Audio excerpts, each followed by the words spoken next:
प्रतिष्ठित है। स्वयं प्रजापति ही वह अग्नि है और प्रजापति यानी वह परम तत्व ही अग्नि है और उस पर यह विश्व प्रतिष्ठित है। तो यहाँ जो अक्षयवट वृक्ष है वह विश्व का प्रतीक है और शिव का प्रतीक है।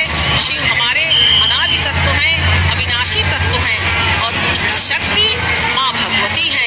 यही हमारे प्रयाग का महत्व है। तभी तो यह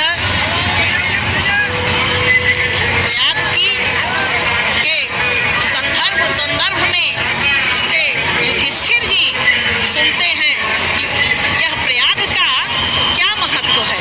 प्रयाग के महत्व पर लगातार हम चर्चा कर रहे हैं और इस बीच देख रहे हैं कि जूना अखाड़ा पूरे राजसी छाट और वैभव के साथ यहाँ त्रिवेणी संगम पर वसंत पंचमी के अमृत स्नान के अवसर पर डुबकी लगा रहे हैं। और जो नए साधक, जो नए सन्यासी जुड़े हैं जूना अखाड़ा में, उनके लिए ये किसी गौरव की अनुभूति से कम नहीं है। ये देखिए, ये भारतीय सनातन परंपरा के वो रक्षक हैं, वो वट वृक्ष हैं। अक्षय वट की चर्चा कर रही थी उषा जी, और सनातन के अक्षय वट ये हैं। उम्र कई दशकों को पार कर चुकी है और कई दशकों के अनुभव और तकरीबन 70-80 वसंत देख चुके जब ऐसे सन्यासी कुंभ में आते हैं तो उनका समर्पण नजर आता है। उनकी जिज्ञासा अब भी कुछ नया जानने को, अपने अनुभव से युवा पीढ़ी को बहुत कुछ देने को नजर आती है। और यही एक पीढ़ी से दूसरी पीढ़ी को दिया जाने वाला ज्ञान है। न जाने कब से कुंभ का आयोजन हो रहा है। चीनी यात्री हिंसान ने अपनी यात्रा वृत्तांत में इसका उल्लेख किया है कि हर्षवर्धन काल में इसी ढंग के आयोजन होते थे।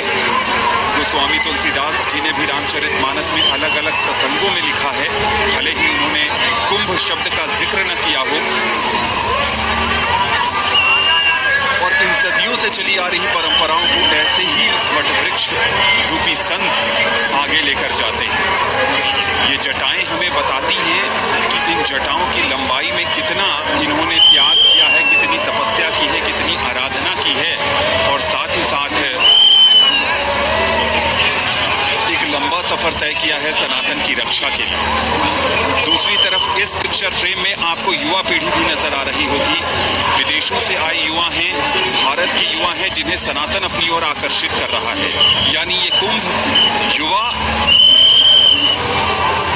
और अभिभावक दोनों का मिलन है। अभिभावक इसलिए चूंकि ये संत हमें मार्गदर्शन प्रदान करते हैं, ये संत हमें जीवन जीने की सीख देते हैं, ये संत हमें अपने लक्ष्यों को नीति नियम के तहत रहकर कैसे हासिल करना है उसके बारे में बताते हैं। ये अपने आप में बेहद खास अवसर है। वसंत पंचमी का दिन है और वसंत पंचमी के अवसर पर इसका आयोजन, जब भी प्रयागराज में कुंभ का आयोजन होता है तो वसंत पंचमी के अवसर पर अमृत स्नान की बेला आती है। और इसका इंतजार तो अगर आप पौराणिक मान्यताओं को मानते हैं, आपको धार्मिक आख्यानों में विश्वास है, तो देवी देवता भी इंतजार करते हैं इस अमृत स्नान का। और मान्यता है कि अमृत स्नान में पहले डुबकी अदृश्य देवी देवता लगाते हैं, जो हम और आप यानी संसार के लोग सांसारिक नेत्रों से उन्हें देख नहीं पाते, लेकिन जिन्हें हम देख रहे हैं वो अपने आप में विलक्षण हैं, अद्भुत हैं और ये अविस्मरणीय हैं, क्योंकि ये सिर्फ यही नजर आते हैं। बहुत दिव्य आत्माएं, इनके दर्शन करने से ही पाप मिट जाते हैं। और कहा जाता है उषा जी कि प्रयागराज में संतों की चरण रज विद्यमान है। और ये भी मान्यता है कि जब तक ईश्वर किसी को प्रभु धाम पर नहीं बुलाते हैं वो आ नहीं सकता। और सब पर कृपा है, करोड़ों करोड़ श्रद्धालुओं पर ईश्वरीय कृपा है कि वो यहाँ आ रहे हैं, आत्म अनुशासन का परिचय दे रहे हैं और अमृत स्नान में पवित्र डुबकी लगा रहे हैं। माताएं भी दिख रही हैं, बहनें भी दिख रही हैं, विदेशी मीडिया के लोग भी दिख रहे हैं, युवा पीढ़ी भी दिख रही है, सन्यासी भी दिख रहे हैं। यानी अगर हम कहें तो परिवार का हर सदस्य यहाँ है।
देखिए सूर्य देवता भी अब